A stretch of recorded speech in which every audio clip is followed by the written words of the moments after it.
Hi guys, we're going to be making my broccoli salad today. So in a large bowl, I'm going to put 2 large broccoli heads that I have washed, chopped into pieces, and dried. And I've got some big pieces in here and some smaller pieces, so it doesn't really matter.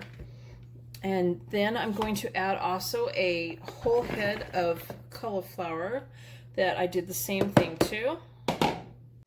I cooked a bag of frozen corn. I cooked up 2 cups, and I'm using white corn. You can also use yellow corn. And then I drained it. You want to make sure that washing this and stuff, you dry it, drain off the water so you don't have a soggy salad.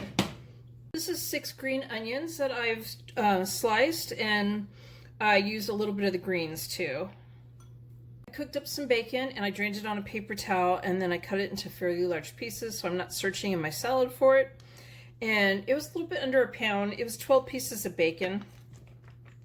And I used applewood bacon. I'm just going to toss it around and mix it up.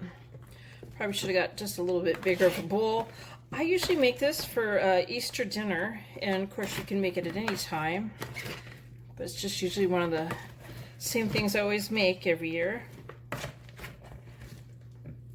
going to make the dressing now. So I have 1 cup of mayonnaise in a bowl. I'm going to add half a cup of buttermilk. This is 3 tablespoons of fresh Italian parsley chopped.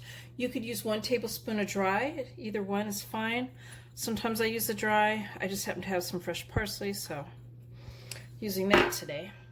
In here I have half a teaspoon of onion powder, half a teaspoon of garlic powder, 1/4 teaspoon of celery salt, and half a teaspoon of black pepper, and half a teaspoon of salt.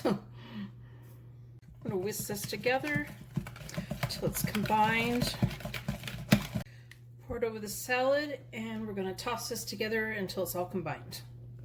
And then I'm going to put it in the refrigerator for about an hour or till you're ready to serve it. So there's my broccoli salad. I hope you guys like this video. Please give it a thumbs up and subscribe to my channel, and thank you guys for watching.